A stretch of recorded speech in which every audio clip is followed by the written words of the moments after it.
Trening imam vsak dan, to pomeni, da kadar imam delovni dan tudi v službi, naredim seveda oboje. Odvisno od izmene, včasih najprej trening, pa potem služba, če delam zjutraj pa obratno. Dobro si moraš zorganizirati čas, pa večino časa sem utrujena, no. To lahko spustimo. Moje ime je Nina Kostanjšek, sem zobozdravnica in olimpijska veslačica.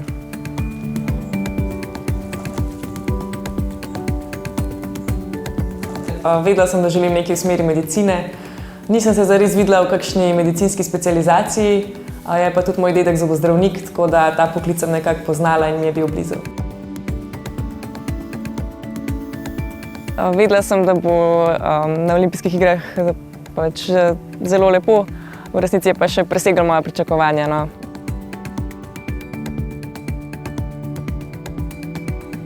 Letos sem se kar preselila na Bled, sem bila celo sezono tukaj že od zime. Tako da sem se vozila pol v Ljubljano delati. Ja, je kar izziv, na obeh področjih je malo kompromisa. Verjetno bi se tudi na rezultatih poznali, če bi delala samo to, je pa tako, da meni paše v resnici še nekaj drugega delati zraven. Tole je veslaški čoln. Zelo pogosto dobim vprašanje, če veslam kanu ali kajak, tako da nič od tega. Čoln izgleda takole, narejen je iz karbona. Ima 14 kil. Na faksu še nisem bila na takem nivoju, da bi rabila toliko veliko treningov kot na primer zdaj. Sem trenirala lahko enkrat na dan. Jaz Nino res občudujem. Jaz sem gledala to, kako je vstajala ob 6. zjutraj, šla na trening, šla na faks. Nisem imela 100% prisotnosti na predavanjih. Sem si pa mogoče ravno zaradi tega, ker sem imela še treninge, zelo dobro organizirala čas. Potrudila sem se, na primer, da sem v izpitnem obdobju vse šla na prvi rok, zato da sem potem preostanek imela čas za priprave. Na Bledu so odlični pogoji, imamo pač veslaško progo, ki je dolga točno 2 kilometra, to je naša tekmovalna razdalja. Na treningu pa naredimo v povprečju 8 do 10 dolžin, se pravi nekje med 16 in 20 kilometrov. Moram reči, da recimo ta tekma je ena izmed bolj krutih tekem, kar sem jih kdaj videla. V bistvu, ko sem prišla na ta finalni dan, je toliko enih ljudi že jokalo okrog mene. V bistvu se tam večina ljudi končajo olimpijske sanje, veliko več kot tistim, ki se dejansko uvrstijo. Ja, ko sem zvedela, da grem na olimpijske igre, najprej kar nisem mogla verjeti.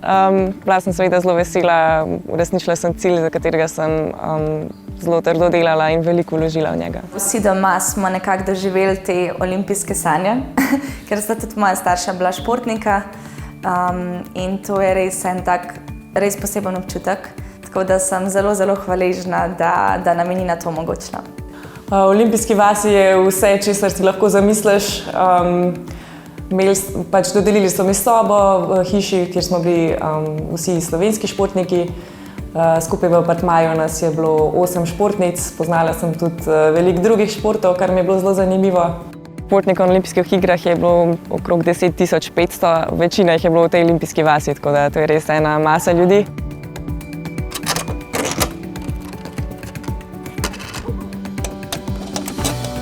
Domači navijači so nam pošiljali sporočila, so spremljali, moj oče je zelo aktiven bil s tem, da je vsem poročal. Can we take a photo? Yeah, of course. Ja, dobila sem veliko spodbudnih besed in čestitk, tako da se vsem navijačem najlepše zahvaljujem. Ja, jaz mislim, da Nini to ne bi uspelo, sigurno, če ne bi imela take podpore doma, podpore prijateljev. Tukaj lahko na tleh vidite zabeležene vse slovenske nastope na olimpijskih igrah, veslaške seveda. Evo, tukaj še mesto za Pariz. Imela sem v planu še nekako te olimpijske igre speljati. To mi je še bil en cilj te športne poti.